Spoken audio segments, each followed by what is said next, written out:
Bacaan dari kitab Kejadian. Pada suatu hari di Taman Eden, setelah Adam makan buah pohon terlarang, Tuhan Allah memanggil manusia itu dan berfirman kepadanya, "Di manakah engkau?" Ia menjawab, "Ketika aku mendengar bahwa engkau ada dalam taman ini, aku menjadi takut karena aku telanjang. Sebab itu aku bersembunyi." Lalu Tuhan berfirman, "Siapakah yang memberitahukan kepadamu bahwa engkau telanjang? Apakah engkau makan dari buah pohon yang kularang engkau makan itu?" Manusia itu menjawab, "Perempuan yang kau tempatkan di sisiku, dialah yang memberi dari buah pohon itu kepadaku, maka kumakan." Kemudian berfirmanlah Tuhan Allah kepada perempuan itu, "Apakah yang telah kau perbuat ini?" Jawab perempuan itu, "Ular itu yang memperdayakan aku, maka kumakan." Lalu berfirmanlah Tuhan Allah kepada ular itu, "Karena engkau berbuat demikian, terkutuklah engkau di antara segala ternak dan di antara segala binatang hutan. Dengan perutmulah engkau akan menjalar, dan debu tanahlah akan engkau makan seumur hidupmu. Aku akan mengadakan permusuhan antara engkau dan perempuan ini, antara keturunanmu dan keturunannya. Keturunannya akan meremukkan kepalamu, dan engkau akan meremukkan tumitnya." Manusia itu memberi nama Hawa kepada istrinya, sebab dialah yang menjadi ibu semua yang hidup. Demikianlah sabda Tuhan. Nyanyikanlah lagu baru bagi Tuhan, sebab Ia telah melakukan karya-karya yang ajaib. Nyanyikanlah lagu baru bagi Tuhan, sebab Ia telah melakukan karya-karyanya yang ajaib. Nyanyikanlah lagu baru bagi Tuhan, sebab Ia telah melakukan karya-karya yang ajaib. Keselamatan telah dikerjakan oleh tangan kanannya, oleh lengannya yang kudus. Nyanyikanlah lagu baru bagi Tuhan, sebab Ia telah melakukan karya-karya yang ajaib. Tuhan telah memperkenalkan keselamatan yang datang daripadanya. Ia telah menyatakan keadilannya di hadapan para bangsa. Ia ingat akan kasih dan kesetiaannya terhadap kaum Israel. Nyanyikanlah lagu baru bagi Tuhan, sebab Ia telah melakukan karya-karya yang ajaib. Segala ujung bumi telah melihat keselamatan yang datang dari Allah kita. Bersorak-sorailah bagi Tuhan, hai seluruh bumi. Bergembiralah dan bermazmurlah. Nyanyikanlah lagu baru bagi Tuhan, sebab Ia telah melakukan karya-karya yang ajaib. Bacaan dari surat Rasul Paulus kepada jemaat di Efesus.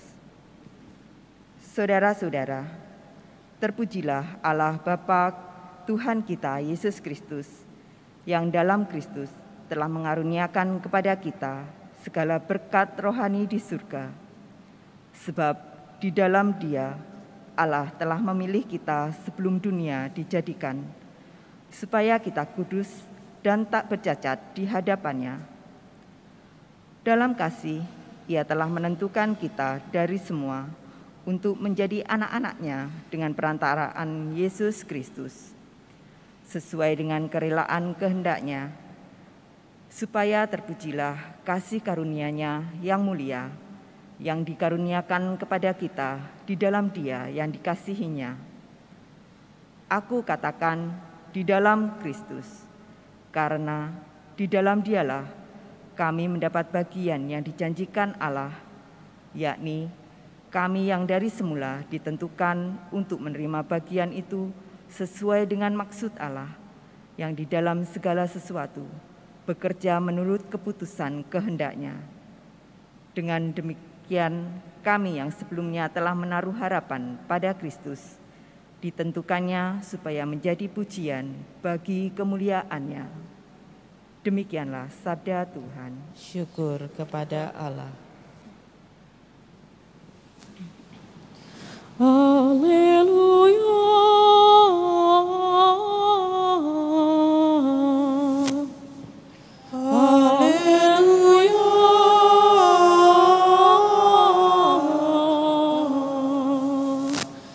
Salam hai engkau yang dikaruniai,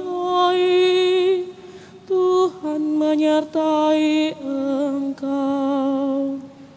Haleluya.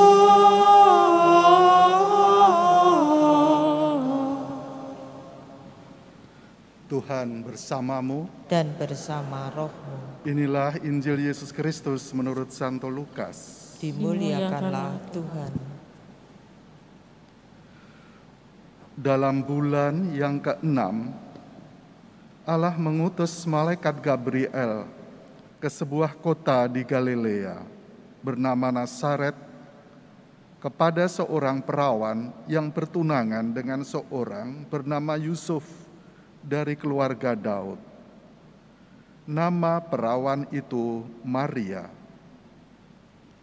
Ketika masuk ke rumah Maria, malaikat itu berkata, "Salam, hai engkau yang dikaruniai, Tuhan menyertai engkau."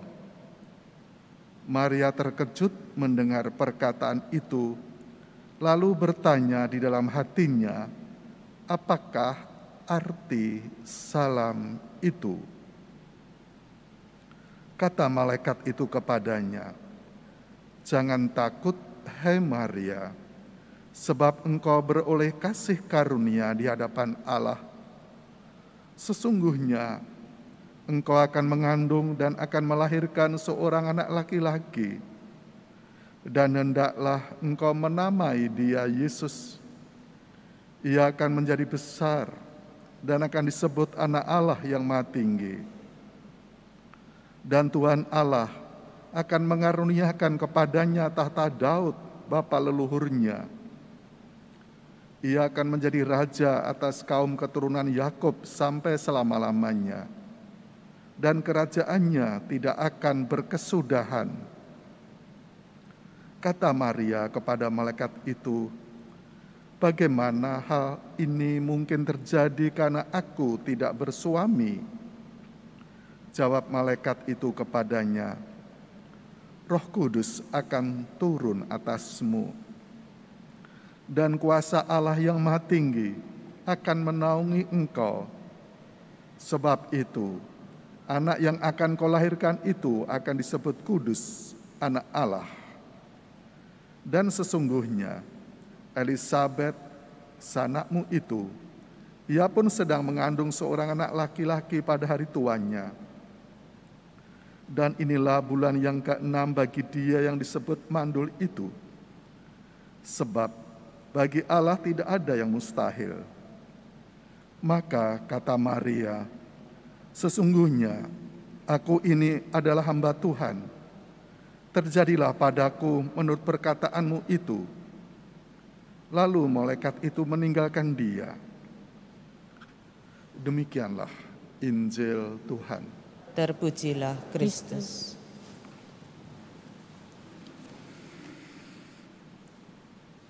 Kita merayakan Santa Perawan Maria dikandung tanpa noda, dan kita bisa belajar dari Ibu Maria, Bunda Maria, yang terbuka untuk mendengarkan dan melaksanakan kehendak Tuhan. Tadi disebut seorang perawan gadis yang sederhana tinggal di Nazaret di Galilea. Kita diminta seperti Bunda Maria yang sederhana, ya, rendah hati, tidak tertutup. Kita terbuka akan hal-hal yang baru, dan kita renungkan itu.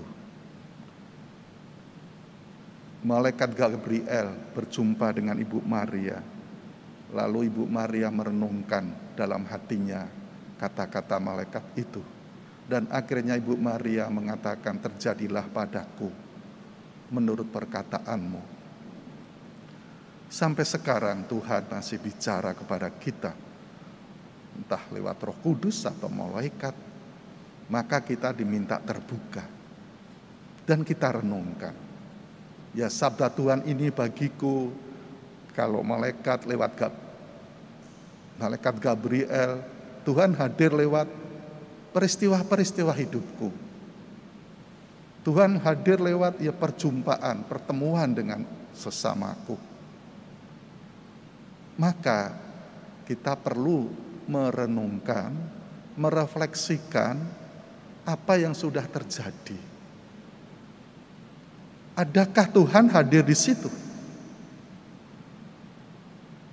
Dan kalau Tuhan hadir di situ, apakah kehendaknya? Maka mari kalau kita mengalami peristiwa-peristiwa apa saja, perjumpaan-perjumpaan, pertemuan dengan siapa saja, peristiwa yang baik, peristiwa yang tidak baik, peristiwa yang membahagiakan atau yang membuat gagal, gelisah. Mungkin Tuhan hadir di situ lewat peristiwa itu dan kita ambil pelajaran dari situ. Tuhan ingin apa dengan peristiwa itu? Mengapa aku gagal? Mengapa aku sedih? Mengapa aku mengalami peristiwa itu? Tetapi sebaliknya kadang-kala manusia tidak memikirkan itu kalau sukses, kalau bahagia. Sukses, berhasil. Sebetulnya Tuhan juga ingin supaya manusia tahu kehendaknya apa lewat peristiwa yang berhasil, yang gembira, yang sukses. Tetapi terutama lewat peristiwa-peristiwa yang kurang mengenakan dalam hidupku, Tuhan ingin apa? Sehingga kita bisa memetik pelajaran pengalaman-pengalaman hidupku. Seperti Bunda Maria yang sangat rendah hati, terjadilah padaku menurut kehendak-Mu. Lewat peristiwa-peristiwa hidupku, apa saja Tuhan ingin apa. Kebanyakan kita kalau merenung hanya berhenti, aku ingin ini, aku ingin ini. Ya, kata-kataku, kehendakku. Kita sombong.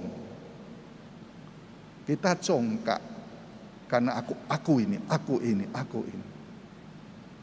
Tetapi seperti Bunda Maria, terjadilah padaku menurut sabda-Mu.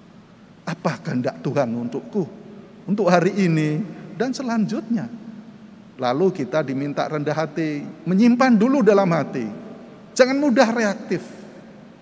Mengalami ini mengambil keputusan, marah mengambil keputusan, gagal mengambil keputusan. Hasilnya pasti jelek. Suami istri cekcok, cerai saja besok, hasilnya mesti jelek. Mengendap dulu, renungkan dulu. Ada peristiwa kok sangat mengguncangkan hidupku, renungkan, endapkan. Lalu Tuhan ingin apa dengan peristiwa itu? Kalau kita melaksanakan kehendak Tuhan, hidup kita akan bahagia. Masalahku menjadi berkatku. Bunda Maria kemudian melahirkan Yesus, menjadi berkat bagi dunia, alam raya bagi kita.